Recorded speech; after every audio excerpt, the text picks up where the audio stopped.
Hi friends, हूँ प्रवीण हड़िया नीलकंठ विद्यापीठ YouTube channel में हार्दिक स्वागत करूँ छूँ। आज આપણે ચેપ્ટર નંબર 8ના લેક્ચર 5માં જે છે આગળ અભ્યાસ કરવાનો છે।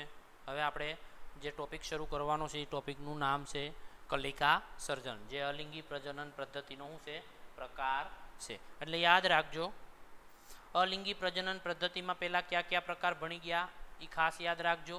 અને એમાંનો જે ભણવાનો છે આપણે છે કલિકા સર્જન। कलिका सर्जननो मतलब तमने नाम पर लीजिए से आव सिंपल से खबर पड़ी जाए कि कोईपण सजीव हो एमां कलिका स्वरूपे जे छे निर्माण थाय। ई कलिका सूटी सजीव थी पड़ीने संपूर्ण सजीव तरीके जे छे ई विकास ने वृद्धि पामे छे ने संपूर्ण सजीव तरीके जे छे ई वर्ते छे।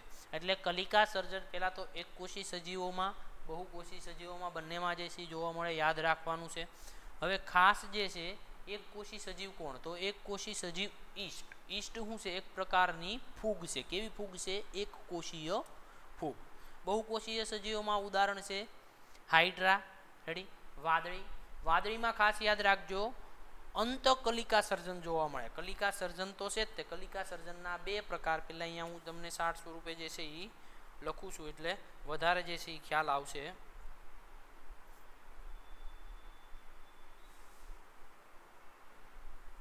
कलिका सर्जन। हवे कलिका सर्जन जे छे बे प्रकारना, अंतकलिका सर्जन जे तमारे आवतुं नथी, अंतकलिका सर्जन। त्यार पछी छे बाह्य कलिका सर्जन। अंतकलिका सर्जन और बाह्य कलिका सर्जन में बंनेनो अर्थ खबर पड़ी जाए कि एक में शरीरना अंदरना भागमांथी कलिकानुं निर्माण थाय, ई अंतकलिका सर्जन। ने बाह्य कलिका सर्जन में शरीरनी सपाटी उपर एटले शरीरना बहारना भागमांथी जे छे कलिकानुं निर्माण थाय, एने कहेवाय बाह्य कलिका सर्जन। तो अंतकलिका सर्जन में मात्र तमे उदाहरण याद राखजो, वादળી। अंतकलिका सर्जन में तमे उदाहरण याद राखजो, कोण छे? वादળી। हवे बाह्य कलिका सर्जन में जे छे एक कोशी सजीव अने बहुकोशी सजीव में आपणे जोई एक कोशी सजीव अने बहुकोशी सजीव। तो एक कोशी सजीव में कोण आवशे? एक कोशी सजीव में जे छे आवशे, पेला लखुं छुं, एक कोशीय सजीव, बहुकोशीय सजीव। एक कोशीय सजीव में आवशे ईस्ट। ईस्ट हूँ से एक प्रकारनी एक कोशीय फूग छे। त्यार पछी बहुकोशीय सजीव में लखी हाइड्रा, उदाहरण स्वरूपे हाइड्रा ने आमा ईस्ट। हवे पहला आपणे जोईए टूंकमां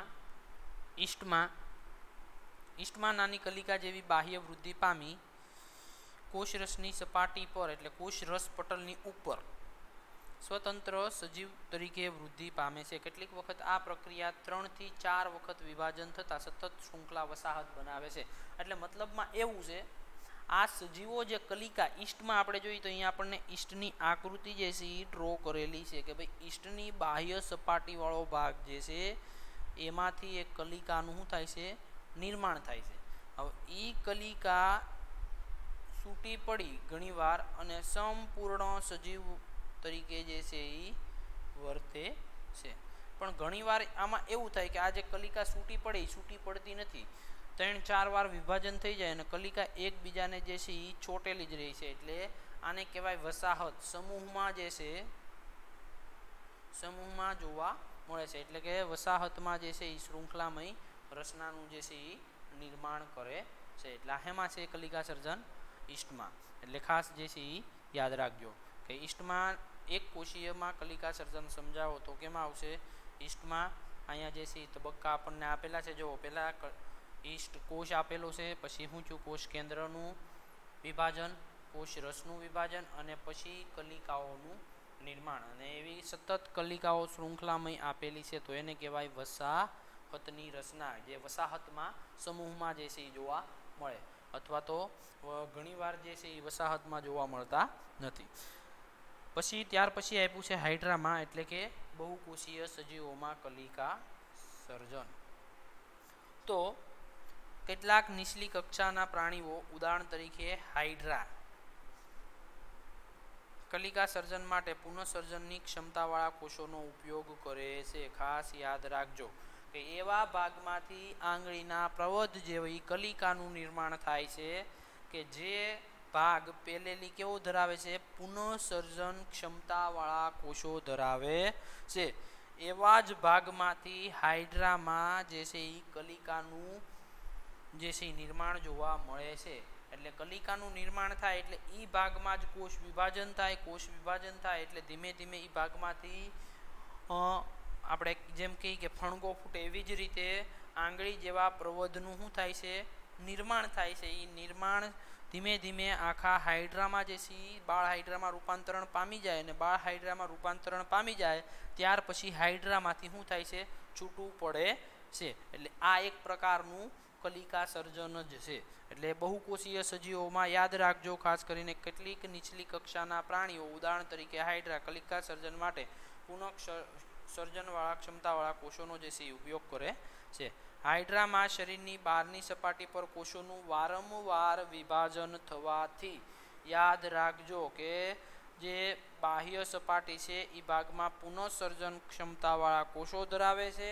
એ કોષોનું વારંવાર વિભાજન થવાથી એ ભાગ શું કરે છે, ઉપસી આવે છે. જે ઉપસી આવેલા ભાગને આપણે નામ આપી કલિકા. હવે આ જે કલિકા છે, આ જે કલિકા ઉપસી આવી ધીમે ધીમે શું પામે તો કે વૃદ્ધિ અને વિકાસ.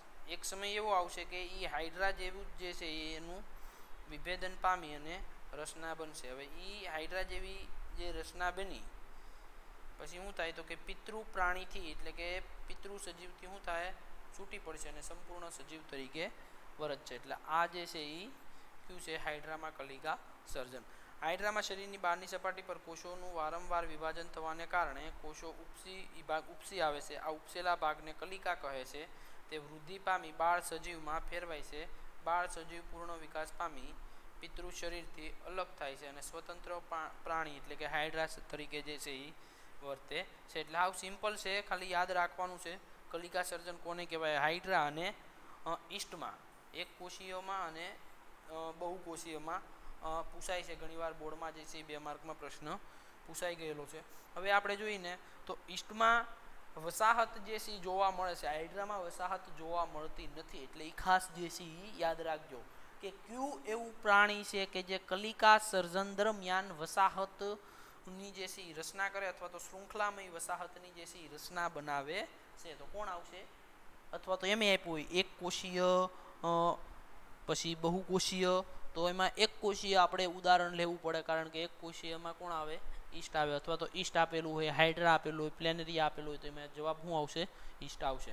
એટલે યાદ રાખજો. હવે આપણે નેક્સ્ટ જોઈએ, નેક્સ્ટ બીજો ટોપિક વાનસ્પતિક પ્રજનન. મેં તમને વાત કરી હતી આગળના લેક્ચરમાં કે વાનસ્પતિક પ્રજનન એક પ્રકારની અલિંગી પ્રજનન પદ્ધતિનો જ પ્રકાર છે, પણ એ માત્ર વનસ્પતિઓમાં જોવા મળે છે. વાનસ્પતિક પ્રજનન રાસબેરી, ટોબેરી, એમાં જે છે કુદરતી વાનસ્પતિક દાબ કલમ જે છે જોવા મળે. એટલે કુદરતી વાનસ્પતિક પ્રજનન ત્યાં, એટલે આમાં તમારે આપ્યું નથી, પણ વાનસ્પતિક પ્રજનનના પણ 2 પ્રકાર છે, કૃત્રિમ વાનસ્પતિક પ્રજનન અને કુદરતી વાનસ્પતિક પ્રજનન. એટલે અહીંયા હું જે છે નોટ કરું છું, પેલું વાનસ્પતિક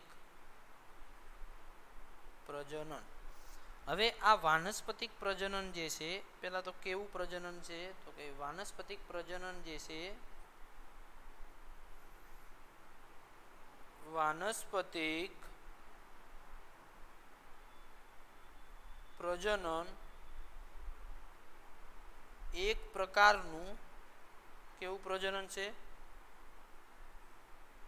અલિંગી પ્રજનન છે. પણ અલિંગી પ્રજનન છે એને વાનસ્પતિક પ્રજનન શું કામ નામ આપવામાં આવ્યું? તો એનું મુખ્ય કારણ એ જ છે કે આ પ્રજનન માત્ર ખાલી વનસ્પતિઓમાં જ જે છે એ જોવા મળે છે, નહીં કે પ્રાણીઓમાં. એટલે વાનસ્પતિક પ્રજનન જે છે એ ખાસ યાદ રાખજો. ઘણીવાર જે છે એ વાનસ્પતિક પ્રાણીઓમાં તે ઘણી ટેક્સ્ટ બુકમાં શબ્દ વાપરતા હોય, પણ એનો મતલબ જે છે એવો નથી થતો કે પ્રાણીઓમાં તે વાનસ્પતિક પ્રજનન જોવા મળે છે, પણ એ અલિંગી પ્રજનન પદ્ધતિની સાપેક્ષમાં શબ્દ વાપરતા હોય છે. પણ યાદ રાખવાનું છે અલિંગી પ્રજનન પદ્ધતિનો જ પ્રકાર વાનસ્પતિક પ્રજનન છે, પણ માત્ર વનસ્પતિઓમાં જોવા મળે છે. બે પ્રકાર જે છે એ છે વાનસ્પતિક પ્રજનનના. એક છે કુદરતી વાનસ્પતિક પ્રજનન. વાનસ્પતિક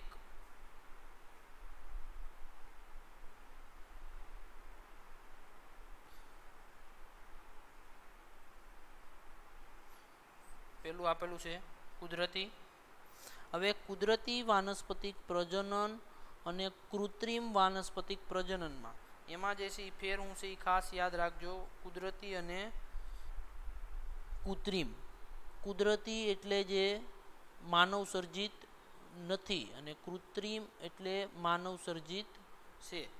બીજું પ્રકાર કૃત્રિમ વાનસ્પતિક પ્રજનન અને કુદરતી પ્રજનન. હવે જો કુદરતી વાનસ્પતિક પ્રજનન હેમાં પહેલાં તો જોવા મળે તો એ તમને ના જે સી ઉદાહરણ આપી દઉં. પાનપુટી, બટેટા, રાસબેરી, સ્ટ્રોબેરી, આ બધામાં જે છે એ વાનસ્પતિક પ્રજનન જે છે એ કેવું છે? કુદરતી જોવા મળે છે. પરંતુ આપણે કલમ જે કરીએ છીએ, કલમ એટલે કઈ કલમ? તો કે ગુલાબની કલમ કરીએ આપણે, આંબાની કલમ કરીએ. એટલે કલમ એટલે તો આપણને સ્વાભાવિક જે છે એ ખબર હોય છે. એટલે કલમ જે કરીએ છીએ એ કયું થાય? તો કે એ થાય કૃત્રિમ વાનસ્પતિક પ્રજનન. પણ અહીંયા તમારે જે છે એ પ્રકાર પાડેલા નથી. એટલે બે પ્રકારના વાનસ્પતિક પ્રજનન, કુદરતી અને કૃત્રિમ. કૃત્રિમમાં જો દાબ કલમ પેલું, પછી ખાલી કલમ અને આરોપણ. રેડી? આ ત્રણ પ્રકાર જે છે કૃત્રિમ વાનસ્પતિક પ્રજનનના પ્રકાર છે. પાનપુટી, બટેટું અને રાસબેરી અને સ્ટ્રોબેરી એ હેના છે? કુદરતી વાનસ્પતિક પ્રજનન પદ્ધતિના પ્રકાર છે. એટલે કુદરતી અને કૃત્રિમમાં કદાચ તમારે મને ખ્યાલ નથી, પણ કદાચ આવતું છે કલમ, દાબ કલમ અને આરોપણ. તો આપણે આગળ અભ્યાસ કરશું, ને નહીં આવતું હોય તો તે જે છે હું જાણકારી માટે જે છે એ સમજાવી દઈ. હવે આપણે મેન જે છે એ થિયરી જોઈ.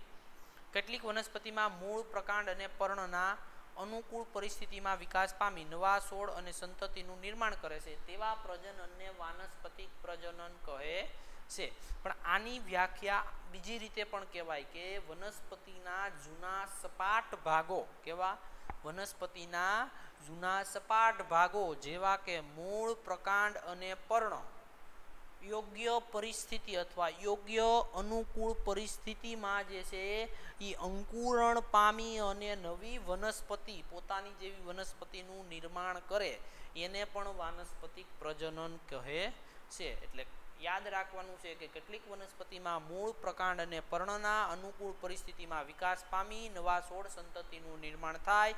આ પ્રજનન પદ્ધતિને વાનસ્પતિક પ્રજનન પદ્ધતિ કહે છે. હવે વાનસ્પતિક પ્રજનન પદ્ધતિ આપણે તમને એક ઉદાહરણ આપું તો પાનપુટીનું પર્ણ છે. એ પાનપુટીનું પર્ણ ઉપર આવે કલિકાઓ. એ કલિકાઓ જે છે એ કલિકાઓ ઘણીવાર જે છે ખરીને જમીન ઉપર પડતી રહે, અથવા તો ઘણીવાર એવું થાય કે પર્ણ જે છે જમીન ઉપર પડી જાય, અને પર્ણ જમીન ઉપર પડી જાય, યોગ્ય તાપમાન, ભેજ અને યોગ્ય વાતાવરણ મળે એટલે પર્ણની કિનારી ઉપર કલિકાનું નિર્માણ થાય. કલિકામાં મૂળ વિકાસ પામે ને ત્યાંથી આખી પાનપુટીના છોડનું જે છે એ નિર્માણ થાય. એટલે એ એક પ્રકારનું વાનસ્પતિક પ્રજનન. ત્યાર પછી આપણે જોઈએ કે બટેટું. તો બટેટાને આપણે યોગ્ય, આપણે ઘણીવાર જોઈએ કે ગુણમાં બટેટું હોય, ભેજવાળી જગ્યાએ રાખીએ તો બટેટા જે છે એની ઉપર લીલા રંગની જે છે એ ઘણી કલિકાઓ જોવા મળે. એટલે એ પણ એના શું છે એક પ્રજનન અંગ તરીકે ઘણીવાર જે છે એ વર્તે. એમાંથી જે છે એ નવા બટેટાના છોડનું જે છે એ નિર્માણ થાય. એટલે એ કુદરતી વાનસ્પતિક પ્રજનન. પછી કુદરતીના જ ઉદાહરણ હજી તમને દઉં છું. હજી એક ઉદાહરણ છે રાસબેરી અને સ્ટ્રોબેરી, જે તમારે આવતું નથી. રાસબેરી અને સ્ટ્રોબેરીમાં કુદરતી દાબ કલમ થાય. કુદરતી દાબ કલમ એટલે એની જાતે ડાળી વળી અને જમીનની અંદર જતી રહી ને જમીનમાંથી જે છે એ પાછી ડાળી બહાર આવે એટલે જમીનમાં જાય. જે ડાળીનો ભાગ એ ડાળીના ભાગમાં મૂળ વિકાસ પામે અને પછી પિતૃ સજીવથી છૂટી પડી જાય. એટલે એ કુદરતી દાબ કલમ છે જે સ્ટ્રોબેરી અને રાસબેરી. યાદ રાખજો. એટલે અહીંયા પહેલા તો યાદ રાખવાનું છે વાનસ્પતિક પ્રજનન એટલે શું અને એના ફાયદા. ખૂબ જે છે એ આ એમપી છે, ઘણી વાર બોર્ડમાં જે છે એ પૂછાઈ ગયા. એટલે વાનસ્પતિક પ્રજનનની વ્યાખ્યા કે કેટલીક વનસ્પતિના મૂળ પ્રકાંડ અને પર્ણ અનુકૂળ પરિસ્થિતિમાં વિકાસ પામી નવા છોડ અને સંતતિનું નિર્માણ કરે તેવા પ્રજનનને અથવા તેને વાનસ્પતિક પ્રજનન કહે છે. અથવા બીજું એનું નામ છે હજી વર્ધી પ્રજનન. શું છે? વર્ધી પ્રજનન. ખાસ યાદ રાખજો કે ટેક્સ્ટ બુકમાં આપેલું નથી આ નામ, વર્ધી પ્રજનન. વર્ધી પ્રજનન એટલે થાય વાનસ્પતિક પ્રજનન. ઘણી વાર જે છે એ વાનસ્પતિક જગ્યાએ એમ પૂછવું કે વર્ધી પ્રજનન એટલે શું અને તેના ફાયદા જણાવો, તો આપણે કન્ફ્યુઝ થઈ જાય કે વર્ધી પ્રજનન તો આવ્યું જ નથી. એટલે વર્ધી પ્રજનન એ જ વાનસ્પતિક પ્રજનન છે. હવે વાનસ્પતિક પ્રજનનના ફાયદા જોઈએ આપણે. વાનસ્પતિક પ્રજનનની ટેકનિકો જેવી કે આપેલી જ છે અહીંયા: કલમ, દાબ કલમ અને આરોપણ નો ઉપયોગ ખેતીવાડીમાં શેરડી, ગુલાબ, દ્રાક્ષ જેવી ઘણી વનસ્પતિઓના ઉછેર કરવામાં થાય છે. ઘણી વનસ્પતિના ઉછેર કરવામાં થાય છે. વાનસ્પતિક પ્રજનન દ્વારા ઉગાડાતી વનસ્પતિઓ બીજ દ્વારા ઉગાડાતી વનસ્પતિની સરખામણીમાં વહેલા પુષ્પ અને ફળ ધારણ કરે છે. એટલે પહેલો ફાયદો. રેડી. પછી આ ગુલાબ, શેરડી, દ્રાક્ષ એ પણ જે છે એ કૃષિમાં જે છે એ ઉગાડવા એટલે કે ખેતીવાડીમાં ઉગાડવા માટે એ પણ, એટલે બે ફાયદા થયા. જો વનસ્પતિઓ બીજ ઉત્પન્ન કરવાની ક્ષમતા ગુમાવી દે, યાદ રાખજો કે વનસ્પતિ જ્યારે બીજ ઉત્પન્ન કરવાની ક્ષમતા ગુમાવી દે તો આપણને એમ થાય કે વનસ્પતિનું અસ્તિત્વ આગળ જળવાઈ રહે નહીં. તો એ વનસ્પતિનું અસ્તિત્વ જાળવી રાખવા માટે પણ શું કરવી પડે? તો કંઈ કે એના માટે કલમ અથવા આરોપણ, રેડી, અથવા દાબ કલમ, એ કોઈ પણ જે પદ્ધતિ ઉપયોગમાં લેવાતી હોય એ ઉપયોગમાં લઈ શકાય. એટલે જેનું બીજ ક્ષમતા અથવા બીજ અંકુરણ ક્ષમતા, હજી એક શબ્દ છે કે જેની સુષુપ્ત અવસ્થા ખૂબ લાંબી, એટલે કે બીજ અંકુરણ અવસ્થા જે છે એ ખૂબ લાંબી હોય. રેડી. એને યોગ્ય પરિસ્થિતિ ન મળતી હોય, એને ખૂબ લાંબો સમય લેતો હોય બીજ અંકુરણ થવામાં, તો એ વનસ્પતિ જે છે એને ઉગતા પણ વાર લાગે. એની સરખામણીમાં આ કૃત્રિમ વાનસ્પતિક પ્રજનન જે છે એ ખૂબ ઉપયોગી પદ્ધતિ છે. એટલે જો વાનસ્પતિક અથવા વનસ્પતિઓ બીજ ઉત્પન્ન કરવાની ક્ષમતા ગુમાવી દે તો તેના ઉછેર અને વાનસ્પતિક પ્રજનન દ્વારા થઈ શકે. ઉદાહરણ તરીકે કેળા, નારંગી, ગુલાબ, મોગરા વગેરે. ખાસ જે છે આ બધા ઉદાહરણો યાદ રાખવાના છે. વાનસ્પતિક પ્રજનન દ્વારા ઉત્પન્ન થતી બધી વનસ્પતિ આનુવંશિક રીતે તેમના પિતૃ છોડ સાથે સમાન હોય છે. હવે આ મુદ્દો જે છે ખાસ સમજવાનો છે, કારણ કે આપણે જોઈએ તો લિંગી પ્રજનન ઓલરેડી થતું હોય સપુષ્પી વનસ્પતિઓમાં. તો લિંગી પ્રજનનમાં શું થાય છે? તો માદા જન્યુને નર જન્યુના જે છે એ બંનેના જે છે એ ફલન થાય ભેગા થઈને. હવે એ ફલન થાય, આપણે જોયું કે આગળ ભાઈ પ્રતિકૃતિ બનશે, એની પ્રતિકૃતિ બને એટલે એના અંશે થોડી ઘણા ભિન્નતા રહી જાય. એટલે પિતૃ સજીવ જેવું જે છે એ સમાન જોવા મળશે નહીં. આ બેહૂબ એની જેવું હશે પણ સમાન જે છે એ સંપૂર્ણ સમાન જે છે એ જોવા મળશે નહીં. થોડા ઘણા અંશે જે છે એ ભિન્નતા જોવા મળે. પણ વાનસ્પતિક પ્રજનનમાં તો એ વનસ્પતિનો જ ભાગ જે છે એને જ કાપીને ઉગાડવામાં આવે છે. એટલે એ જે ભાગ કાપ્યો છે જે વનસ્પતિમાં એની જેવા જ સંપૂર્ણ લક્ષણો જે છે એ જોવા મળશે. એટલે હજી એના ઘણા બધા ફાયદા છે વાનસ્પતિક પ્રજનનના. હજી આપણે જોઈએ તો આપણે એક જ આંબો હોય અને એક આંબા ઉપર આપણે બે જાતની જે છે એ આપણે કેરી લઈ શકીએ. દાખલા તરીકે એક ડાળી ઉપર જે છે કેસર આવતી હોય, બીજી ડાળી ઉપર સાદી કેરી આવતી હોય. એટલે એવી રીતે જે છે એ વાનસ્પતિક પ્રજનન આરોપણમાં જે છે એ ઉપયોગી થાય. પછી લીંબુમાંથી જે છે એ નારંગી, એટલે એવી રીતે પણ જે ઘણી કલમો જે છે એ ઉપયોગી થતી હોય. એટલે ઘણા બધા જે છે એ ફાયદા છે. હવે નેક્સ્ટ આપણે જોઈએ કે પાનપુટીના નવા છોડ અલિંગી પ્રજનનથી કઈ રીતે ઉત્પન્ન થાય છે સમજાવો. અલિંગી એટલે આ કયું પ્રજનન છે? વાનસ્પતિક પ્રજનન. પણ કેવું છે? કુદરતી વાનસ્પતિક પ્રજનન. તો અહીંયા આપ્યું છે પાનપુટીના પર્ણની કિનારીના ખાંચામાં કલિકાઓ ઉત્પન્ન થાય છે. જ્યારે પર્ણ જમીન ઉપર પડશે, યોગ્ય તાપમાન, ભેજ અને વાતાવરણ યોગ્ય મળશે એટલે કલિકાઓનું શું થાય? નિર્માણ થાય. અથવા તો એવું ને એવું ઘણીવાર બને કે પર્ણ પરિપક્વ થઈ જાય તો ખૈરું ન હોય તો વનસ્પતિ ઉપર જ જે છે કલિકામાં જે છે કલિકાઓનું નિર્માણ થઈ જાય. ને જ્યારે પર્ણ પડે ત્યારે એ કલિકાઓ, અથવા તો પર્ણ ન પડે તો કલિકાઓ ખરે, અને કલિકાઓ જે છે એ નવી વનસ્પતિમાં નિર્માણ પામે. એટલે પાનપુટીના પર્ણની કિનારીની ખાંચમાં કલિકાઓ ઉત્પન્ન થાય છે. આ કલિકાઓ જમીન પર પડી ત્યાં અંકુરણ પામી અને નવા છોડ જે છે એ વિકાસ પામે. ક્યારે વિકાસ પામે? યોગ્ય તાપમાન, ભેજ અને વાતાવરણ મળે ત્યારે. ત્યાં સુધી જે છે સુષુપ્ત અવસ્થા ગાળે. કેટલીક વનસ્પતિ કલિકા વિકાસ પામી અને પર્ણની કિનારી અને ખાંચમાં નવા છોડ જે છે એ વિકાસ પામે જ્યારે પર્ણ ખરી ગયું હોય તો એવી કલિકાઓ કઈ કલિકા છે? અસ્થાનિક કલિકાઓ. કેટલીક કલિકાઓ વિકાસ પામી પર્ણની કિનારીની ખાંચમાં જ નવો છોડ જે છે એ વિકાસ પામે છે. એટલે એ યાદ રાખજો. એ કઈ કલિકા બધી છે? અસ્થાનિક કલિકા. પાનપુટીનું એટલે આ રીતે જે છે એ યાદ રાખજો. પાનપુટીના પર્ણમાં કયું પ્રજનન જોવા મળે છે? તો યાદ રાખજો તો કે ભાઈ વાનસ્પતિક પ્રજનન એક અલિંગી પ્રજનન પદ્ધતિનો પ્રકાર છે, પણ કયું જોવા મળે? કુદરતી, કૃત્રિમ નહીં. નેક્સ્ટ આપણે જોઈએ. હવે આ ટૂંક નોંધ લખો, પેશી સંવર્ધન. એટલે આ ટોપિક આખો જે છે એ ચેપ્ટરને રિલેટેડ તો છે, પણ આમ એક જોતા જોઈએ તો આખું ચેપ્ટરથી અલગ ટોપિક છે જે તમારે ટેક્સ્ટ બુકમાં માત્ર જે છે એ સમજાવવા માટે જ અથવા જાણકારી માટે જ આપ્યો છે. પણ ઘણીવાર એમાંથી એક માર્કના જે છે ઇક્વેશન પૂછાતા હોય. એટલે યાદ રાખજો, પેશી સંવર્ધન એ નવા છોડ વિકાસવા માટેની એક આધુનિક પદ્ધતિ છે. હવે આ પેશી સંવર્ધન નવા છોડ વિકાસવા માટેની એક આધુનિક પદ્ધતિ છે. આમાં તમને ખ્યાલ નહીં આવે, પણ હું ટૂંકમાં તમને કહી દઉં કે કોઈ પણ પેશી સંવર્ધનનો મતલબ શું થાય?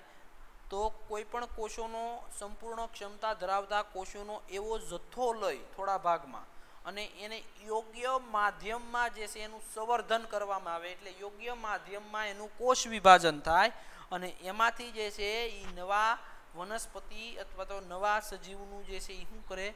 નિર્માણ કરે. એ આખી પદ્ધતિ જે છે એને શું કીધું છે? પેશી સંવર્ધન. એટલે યાદ રાખજો, પેશી સંવર્ધન એટલે શું? એક આધુનિક જે છે એ શું છે? પદ્ધતિ છે. આ ખેરે ગયા પેપરમાં જે છે એ પેશી સંવર્ધન વિશે જે છે એ બોર્ડમાં પૂછાણું હતું. તેમાં વનસ્પતિના વૃદ્ધિ પામતા ભાગો ક્યાં ક્યાં? તો કે મૂલાગ્ર અને પરોગ્રહ. હવે આ મૂલાગ્ર અને પરોગ્રહ શું કામ લીધો? મૂલાગ્ર એટલે મૂળની ટોચનો ભાગ, પરોગ્રહ એટલે પ્રકાંડની ટોચનો ભાગ. હવે આ બે ભાગ શું કામ લીધા? તો અહીં આપણે જોઈ કે આપણે જ્યારે વર્ધનશીલ પેશીના પ્રકાર ભણતા હતા, વર્ધનશીલ પેશીના પ્રકાર ભણતા હતા. વર્ધનશીલ પેશીના પ્રકાર જે છે તમારે 11 સાયન્સમાં પણ ભણવામાં આવશે, અને આગળ જે છે ખાલી પ્રકાર ભણવામાં આવ્યા છે, એના કાર્યને એવું કંઈ તમારે ભણવામાં આવ્યું નથી. એટલે વર્ધનશીલ પેશીના પ્રકાર 3 છે. પહેલા છે અગ્રસ્ત વર્ધનશીલ પેશી, પછી છે આંતરવિષ્ટ વર્ધનશીલ પેશી અને પછી છે પાર્શ્વીય વર્ધનશીલ પેશી. આ 3 પ્રકારની વર્ધનશીલ પેશી. પેલા વર્ધનશીલ પેશી એટલે ભૂલાઈ ગયો હોય તો હજી કહી દઉં કે વર્ધનશીલ પેશીના કોષો જે છે એ સતત કોષ વિભાજન જે છે એ પામતા હોય એવી પેશીઓ કે જે વનસ્પતિની વૃદ્ધિઓ સાથે પ્રાથમિક, દ્વિતીયક અને તૃતીયક આ 3 પ્રકારની વૃદ્ધિઓ સાથે સંકળાયેલી પેશીઓ છે. એમાં જે વર્ધનશીલ પેશી છે એ પ્રાથમિક પ્રકારની વૃદ્ધિ સાથે સંકળાયેલી પેશી છે. કેમ? તો કે વનસ્પતિ પહેલા જાડી ન થાય, પહેલા લાંબી થાય. તો એમાં કઈ પેશી જે છે એ ભાગ ભજવશે? તો કે અગ્રસ્થ વર્ધનશીલ પેશી. એ કઈ પેશી છે? તો કે મૂલાગ્ર અને પરોગ્રહ જે ભાગે આવેલી પેશી. એ પેશીને નામ આપ્યું વર્ધનશીલ પેશી. એટલે આવા ભાગમાંથી કોષોનો સમૂહ લઈ અને યોગ્ય માધ્યમમાં એનો ઉછેર કરવામાં આવે એ પદ્ધતિને આપણે નામ આપ્યું પેશી સંવર્ધન. આ ભાગો વર્ધમાન પેશી ધરાવતા હોય છે. એટલે યાદ રાખજો, વર્ધમાન પેશી એટલે એનો મતલબ જ થાય છે વર્ધનશીલ પેશી. વાનસ્પતિકના વર્ધમાન ભાગોના કોષોને વૃદ્ધિ પ્રેરક અંતઃસ્ત્રાવ ધરાવતા કૃત્રિમ પોષક માધ્યમમાં મૂકવામાં આવે. આ કોષો ઝડપથી વિભાજિત થઈ અને અનેક કોષોના સમૂહ બનાવે છે અને તેને કેલસ કહે છે. યાદ રાખજો, કેલસ એક પ્રકારનું પેશી સંવર્ધન જ છે. કેલસ એટલે કેલસ તમારે હજી આગળ ભણવામાં આવશે, એટલે યાદ રાખજો કેલસ શું છે, કઈ રીતે કોને કેલસ કહેવાય. કે જ્યારે અગ્રસ્ત વર્ધનશીલ પેશી હોય એ પેશીના કોષોનો કોઈ પણ થોડો સમૂહ લઈ અને એની માથે અથવા તો એ માધ્યમમાં, જે માધ્યમમાં આપણે ઉછેર કરતા એ માધ્યમમાં વૃદ્ધિ પ્રેરક, ક્યાં ક્યાં વૃદ્ધિ પ્રેરક છે, જિબ્રેલિન, સાઇટોકાઇનિન, આ ક્યાં છે અંતઃસ્ત્રાવો વૃદ્ધિ પ્રેરક, અને બીજા ઇથિલિન, એપ્સિક એસિડ, આ જે છે એ વૃદ્ધિ અવરોધક અંતઃસ્ત્રાવ જે આપણે આગળ ભણી ગયા. ઓક્સિન, જિબ્રેલિન અને સાઇટોકાઇનિન, આ ત્રણ અંતઃસ્ત્રાવો એવા અંતઃસ્ત્રાવો છે જે વૃદ્ધિ પ્રેરક અંતઃસ્ત્રાવો છે. ઇથિલિન અને એપ્સિક એસિડ, એમાં તમારે ખાલી 10મામાં એપ્સિક એસિડ જ જે છે ભણવામાં આવે, ઇથિલિન ભણવામાં આવતું નથી, જે વૃદ્ધિ અવરોધક અંતઃસ્ત્રાવો છે. એટલે વૃદ્ધિ પ્રેરક અંતઃસ્ત્રાવનું શું કરવાનું, તો કે એક માધ્યમ છે, એ માધ્યમમાં આપણે અગ્રસ્ત વર્ધનશીલ પેશીના કોષો જે છે એ અથવા તો પેશી નાખેલી છે, એ માધ્યમમાં આપણે વૃદ્ધિ અંતઃસ્ત્રાવોનો ઉમેરો કર્યો છે અને એમાંથી વૃદ્ધિ અંતઃસ્ત્રાવોનો ઉમેરો કર્યો એટલે કોષ વિભાજન પામશે. કોષ વિભાજન પામશે એટલે ઘણા બધા કોષોનો નાનો જે છે એ કોષોનો સમૂહ બનશે અને એ જે સમૂહ બને એને આપણે નામ આપીશું કેલસ. એટલે ખાસ યાદ રાખજો કેલસ. હવે કેલસને વૃદ્ધિ અને વિભેદન માટે અંતઃસ્ત્રાવો ધરાવતા અન્ય માધ્યમમાં સ્થાનાંતરિત કરવામાં આવે છે. જ્યારે કેલસ બની જાય પછી કેલસને પાછું બીજા અંતઃસ્ત્રાવો કે એવા અંતઃસ્ત્રાવો કે જે વિભેદનની પ્રક્રિયામાં, વિભેદન એટલે શું, તો કંઈ કાર્ય કરવા માટે કોષોની ગોઠવણી અથવા કોષો જે બની ગયા છે એ કોષોને યોગ્ય સંગઠિત રીતે ગોઠવવા, એને શું નામ આપ્યું, કોષ વિભેદન. એટલે અહીંયા ખાલી આપણે લખ્યું છે વિભેદન માટે અંતઃસ્ત્રાવો ધરાવતા અન્ય માધ્યમમાં સ્થાનાંતરિત કરવામાં આવે છે. તેના વિકાસ પામતા તરુણ રોપાને ભૂમિમાં સ્થાપિત કરતા પરિપક્વ છોડ જે છે એ વૃદ્ધિ પામે છે. એટલે પેશી સંવર્ધનમાં ખાસ યાદ રાખજો કયા કયા ભાગો અને કઈ કઈ ટેકનિકનો જે છે એ સમાવેશ થાય. પહેલાં આપણે જોઈ તો વનસ્પતિ, વનસ્પતિના કયા ભાગ, તો કે મૂળ અથવા પ્રકાંડ. એ પ્રકાંડ અને મૂળના ભાગમાંથી કઈ પેશી લેવાની છે, તો કે મૂળ અને પ્રકાંડના ભાગમાંથી આપણે લેવાની છે વર્ધનશીલ પેશી. કઈ પેશી લેવાની છે, વર્ધનશીલ પેશી. વર્ધનશીલ પેશીને યોગ્ય માધ્યમમાં જે છે એ ઉછેર કરવાનો છે, એ માધ્યમમાં પાછા નાખવાના છે વૃદ્ધિ અંતઃસ્ત્રાવો. હવે આ વૃદ્ધિ અંતઃસ્ત્રાવ નાખી દે એટલે શું થાય, તો કે કોષ વિભાજન જે છે એ થાય. કોષ વિભાજન થાય એટલે બને કોષોનો સમૂહ. આ જે કોષોનો સમૂહ બન્યો એને આપણે નામ આપ્યું કેલસ. શું નામ આપ્યું, કેલસ. હવે આ કેલસ જે છે, આ જે કેલસ બની ગયું એને શું કરવાનું, હવે બીજા માધ્યમમાં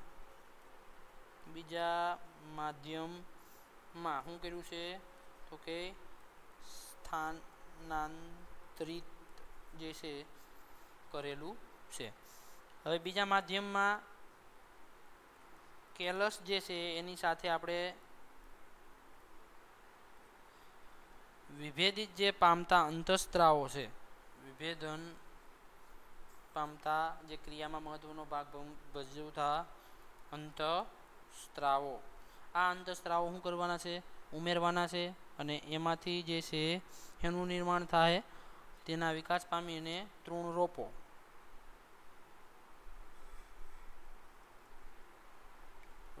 આ રોપાને જમીનમાં સ્થાનાંતરિત કરીને ઉગાડવાનો છે. આખી પદ્ધતિને શું નામ આપ્યું છે, પેશી સંવર્ધન. પેશી સંવર્ધનના ઉપયોગો: એક પિતૃમાંથી રોગમુક્ત પરિસ્થિતિઓમાં અનેક છોડનું નિર્માણ. કે એક જ પિતૃમાંથી રોગમુક્ત પરિસ્થિતિઓમાં અનેક છોડનું નિર્માણ કરવામાં આવે છે. સુશોભન માટેની વનસ્પતિઓનો ઉછેર જે છે આ પદ્ધતિ દ્વારા પણ કરવામાં આવે છે.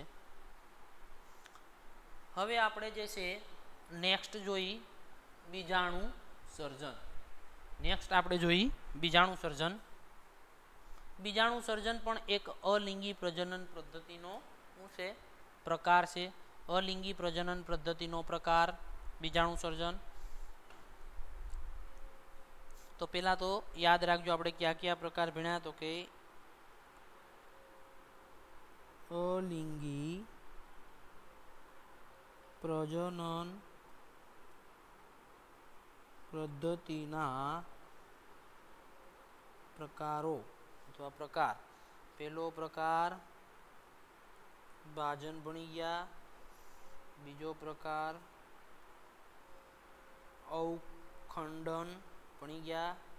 ત્રીજો પ્રકાર પુનઃસર્જન જે સી ભણી ગયા. ચોથો પ્રકાર કલિકા સર્જન પણ આપણે ભણી ગયા. પછી એક અલગથી ભણ્યા વાનસ્પતિક પ્રજનન જે અલિંગી પ્રજનન પદ્ધતિનો શું છે પ્રકાર છે. કલિકા સર્જન પૂરું થયું અને હવે આપણે જોવાનું છે પાંચમું બીજાણુ સર્જન. હવે કયું જોવાનું છે આપણે બીજાણુ સર્જન. હવે બીજાણુ સર્જન એટલે શું? પહેલા તો બીજાણુનું નિર્માણ થાય ને એ બીજાણુ અંકુરણ થાય ને એમાંથી નવા ભાગોનું કરે નિર્માણ કરે. એને નામ આપણે આપ્યું બીજાણુ સર્જન. તો પહેલા બીજાણુ સર્જન જે છે એની વ્યાખ્યા જે છે એ ખાસ જે છે એ યાદ રાખવાની છે. બીજાણુ સર્જનની વ્યાખ્યા જે છે એ ખાસ યાદ રાખવાની છે. બીજાણુનું નિર્માણ.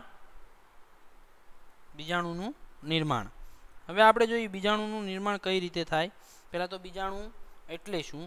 વનસ્પતિમાં જાડી રક્ષણાત્મક દિવાલથી આવરિત સૂક્ષ્મ ગોળાકાર પ્રજનન રચનાને બીજાણુ કહે છે. ખાસ એની વ્યાખ્યા જે છે એ યાદ રાખજો કે વનસ્પતિમાં જે જાડી રક્ષણાત્મક દિવાલથી આવરિત સૂક્ષ્મ ગોળાકાર પ્રજનન રચનાને બીજાણુ કહેવાય. કે બીજાણુ જે છે એની ફરતી એક દિવાલ આવેલી હોય. દિવાલ શું છે? તો કે એ દિવાલ જે છે એને રક્ષણ આપે. રક્ષણ આપે એટલે તો કે તાપમાં દાખલા તરીકે કોઈ પણ વનસ્પતિના બીજાણુ જે છે જમીન ઉપર આવ્યા અને એને યોગ્ય વાતાવરણ મળ્યું નહીં તો એ અંકુરણ પામશે નહીં. તો એ અંકુરણ નહીં પામે તો એનો નાશ નહીં થાય. શું થાય? તો કે એ યોગ્ય પરિસ્થિતિ નહીં મળે ત્યાં સુધી એનું અંકુરણ નહીં થાય. ત્યાં સુધી એ સુષુપ્ત અવસ્થા ગાળશે અને એને સુષુપ્ત અવસ્થામાં રક્ષણ આપવા માટે ફરતે શું આવેલી હોય? જાડી રક્ષણાત્મક દિવાલ જે છે એ આવેલી હોય છે. એટલે બીજાણુ જે છે, બીજાણુ એટલે શું? વનસ્પતિની જાડી રક્ષણાત્મક દિવાલથી આવરિત સૂક્ષ્મકાર ગોળાકાર પ્રજનન રચનાને બીજાણુ કહે છે. બીજાણુ દ્વારા અલિંગી પ્રજનન. બીજાણુ દ્વારા અલિંગી પ્રજનન એટલે આપણે કયો પ્રકાર ભેગા? પાંચમો પ્રકાર. કે બીજાણુ દ્વારા જે છે અલિંગી પ્રજનન પદ્ધતિ કઈ રીતે થાય ને ક્યાંમાં જે છે એ જોવા મળે. ઉદાહરણ યાદ રાખવાના છે. બ્રેડ મોલ્ડ એક પ્રકારની બ્રેડ મોલ્ડ શું છે? ફૂગ છે. રાઇઝોપસ સરળ બહુકોષીય સજીવ છે પણ રાઇઝોપસ એક પ્રકારની શું છે? ફૂગ જ છે. બ્રેડ મોલ્ડ જે છે એ બિલાડીનો ટોપ એનું ઉદાહરણ છે. મ્યુકર ઉદાહરણ તરીકે મ્યુકર, રાઇઝોપસ, અસ્પરજિલસ, રેડી, પેનિસિલિયમ આ બધામાં જે છે એ બીજાણુ સર્જન જોવા મળે. અમુકમાં અંત બીજાણુ સર્જન જોવા મળે અને અમુકમાં બહિર્જાત બીજાણુ સર્જન જોવા મળે. એટલે એના પહેલાં તમને ઉદાહરણ આપી દઉં. બીજાણુ સર્જનના બે પ્રકાર છે. અંત બીજાણુ સર્જન અને બહિર બીજાણુ સર્જન. અંત બીજાણુ સર્જન અને બહિર બીજાણુ સર્જન. હવે અંત બીજાણુ સર્જન એટલે અંદરના ભાગમાં જે છે બીજાણુનું નિર્માણ થતું હોય. બહિર એટલે બહારની સપાટી ઉપર બીજાણુનું નિર્માણ થતું હોય, એટલે એ તમારે આવતું નથી, પણ જે છે એ યાદ રાખજો. હવે જો આપણે જોવાનું છે બીજાણુ સર્જન, તો એના માટે પહેલાં હું જે છે અહીંયા રચના ડ્રો કરું છું, એટલે તમને જે છે એ વધારે ખ્યાલ આવશે, કારણ કે એમનું જે છે એ ખબર પડશે નહીં. એટલે પહેલાં જે છે હું આ બધું સાફ કરી નાખું. તો સાથે સાથે આપણે વ્યાખ્યા જે છે એ રિવિઝન કરતા જઈએ કે ભાઈ બીજાણુ કોને કહેવાય. તો કે વનસ્પતિમાં જાડી રક્ષણાત્મક દિવાલથી આવરિત સૂક્ષ્મ પ્રજનન જે રચના છે, એ પ્રજનન રચનાને શું નામ આપ્યું? બીજાણુ. અને એ બીજાણુ યોગ્ય પરિસ્થિતિમાં જે છે એ અંકુરણ પામે છે. એટલે ખાસ યાદ રાખવાનું છે કે યોગ્ય પરિસ્થિતિમાં જે છે એ અંકુરણ પામે છે. એટલે હવે આપણે આગળ જોઈએ કે કઈ રીતે જે છે એ બીજાણુ સર્જન થાય. તો પહેલાં કોઈ પણ ફૂગ હોય, પેલો આપણે પ્રકાર જોઈએ 5મો કયો જોઈશી? બીજાણુ સર્જન. હવે એમાં આપણે ફૂગમાં જે છે પેલા આવી તાતણા જેવી ઘણી બધી જે છે એ ઘણા બધા તાતણાઓ જેવી જે છે એ શું જોવા મળે? રચના જોવા મળે. એને આપણે નામ આપી કવક તંતુ.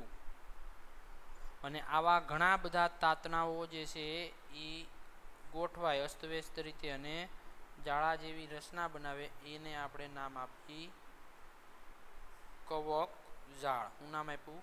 કવક જાળ.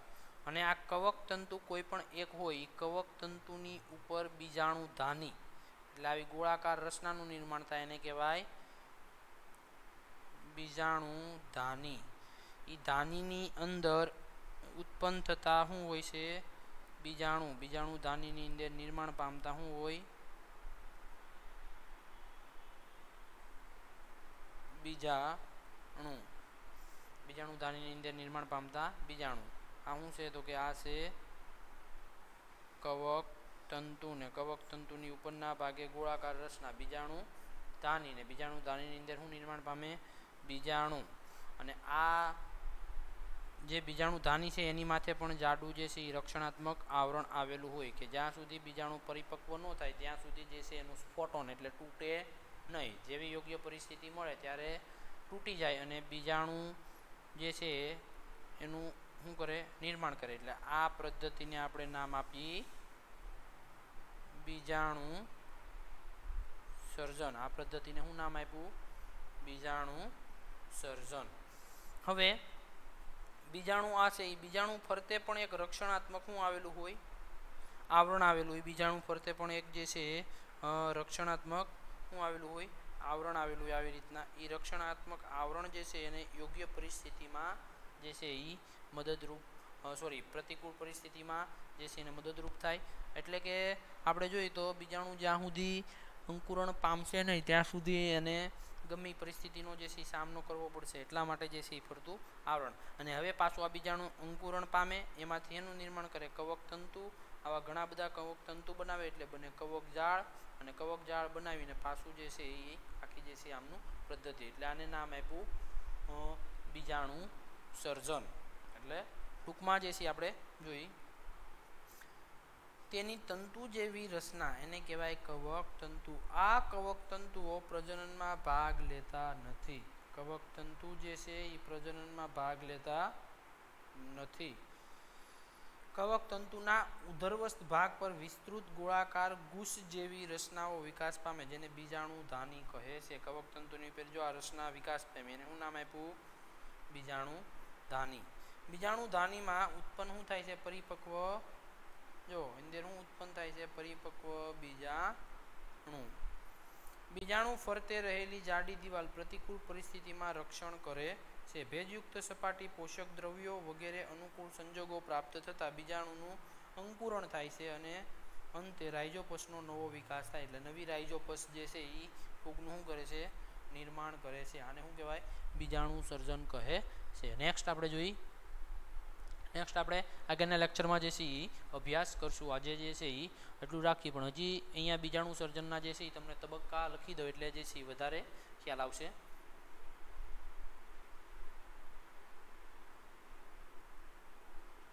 બીજાણુ સર્જન. બીજાણુ સર્જન જે છે એમાં પહેલા શું થાય તો કે પહેલા બીજાણુ ઉદાહરણ લઈએ આપણે. ફૂગમાં ઉદાહરણ લીધું આપણે રાઇઝોપસ. ફૂગમાં શું ઉદાહરણ લીધું? રાઇઝોપસ. હવે રાઇઝોપસ જે છે એ આવા તાતણાઓ જેવી ઘણી બધી રચનાઓ ધરાવે છે. રાઇઝોપસ આવા ઘણા બધા જે છે એ જુદા જુદા કલરના દોરું છું તાતણાઓ. આ એક તાતણો જે છે એને પેલા નામ હું આપી દઉં. એક તાતણાને કહેવાય કવક તંતુ. એક તાંતણાને શું નામ આપ્યું? કવક તંતુ. હવે આવા ઘણા બધા તાતણાઓ જે છે ભેગા થાય અને જે છે એ એક જાળા જેવી શું બનાવે છે? રચનાનું નિર્માણ કરે છે. તો એને નામ આપણે આપશું કવક જાળ. એટલે આ ઘણા બધા જાળા જેવી જે છે એ રચના બનેવી એ જાળાને આપણે નામ આપી